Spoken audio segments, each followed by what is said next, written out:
Halo sahabat pembelajar, bertemu lagi dengan saya Nurmenizi dalam Guru Virtual.id. Pada pertemuan kali ini kita akan membahas jenis tindak tutur. Mari kita simak dalam video kali ini. Yang pertama, pengertian tindak tutur. Tindak tutur merupakan unsur pragmatik yang melibatkan pembicara atau penutur dan pendengar atau penulis ataupun pembaca. Dilihat dari sudut penutur, maka bahasa itu berfungsi personal atau pribadi yang memiliki fungsi emotif. Maksudnya, si penutur menyatakan sikap terhadap apa yang dituturkannya. Adapun jenis-jenis tindak tutur, yang pertama, tindak tutur langsung. Tindak tutur langsung adalah tindak tutur yang terjadi apabila penutur menggunakan kalimat sesuai dengan modusnya. Maksudnya, dalam konteks kalimat, jika dalam kalimat tersebut berisi kalimat perintah, berarti maksudnya adalah memerintah. Sedangkan dalam kalimat tanya, maka berisi untuk menanyakan. Berbeda dengan tindak tutur tidak langsung. Tindak tutur tidak langsung terjadi apabila maksud penutur tidak sesuai dengan kata-kata yang dituturkan. Dengan kata lain, penutur menggunakan kata-kata yang tidak sesuai yang dimaksudkan. Misalnya, awas banyak anak kecil. Awas banyak anak kecil di sini dimaksudkan bukan hanya menginformasikan, tetapi sekaligus memerintah kepada pengendara untuk berhati-hati. Yang berikutnya, jenis tindak tutur juga dibagi menjadi beberapa bagian. Yang pertama, ini tindak tutur asertif, yaitu berupa tindakan untuk menyatakan, melaporkan, dan menyebutkan. Yang kedua, tindak tutur komisif, yaitu berupa tindakan yang berupa perjanjian atau menjanjikan. Kemudian yang ketiga, tindak tutur direktif, itu berupa tindakan untuk memohon.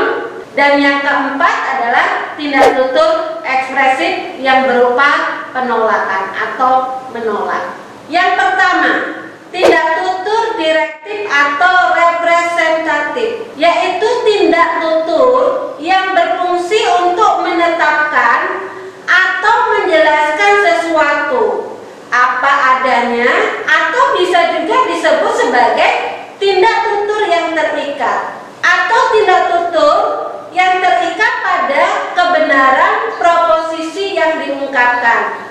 Misalnya, menyatakan, memberitahu, menyombongkan, membanggakan, mengeluh, dan menuntut. Dan masih banyak contoh-contoh yang lain.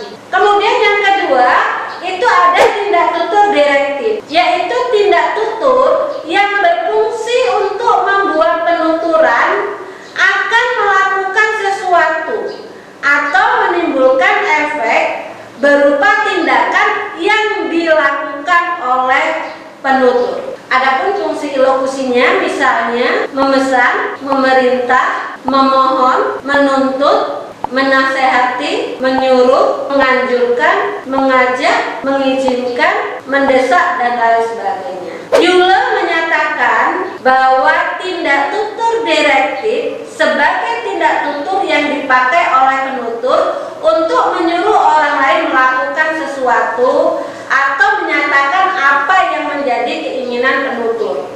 Tindak tutur ini meliputi perintah, pemesanan, permohonan, saran dalam kalimat positif maupun negatif. Selanjutnya adalah tindak tutur komisif, yakni penutur sedikit banyaknya terikat pada suatu tindakan di masa depan atau yang akan datang. Tindak ilokusi ini misalnya menjanjikan, bersumpah, menawarkan, memanjatkan doa.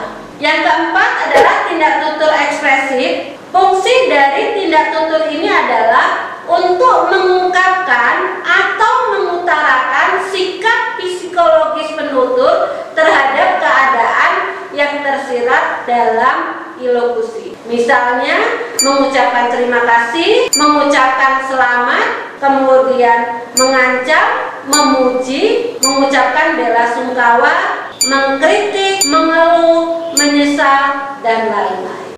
Baiklah sahabat pembelajar, demikianlah materi kita pada pertemuan kali ini, yakni tentang jenis tindak tutur. Saya Nurmeningsih mengucapkan terima kasih atas perhatian Anda semua.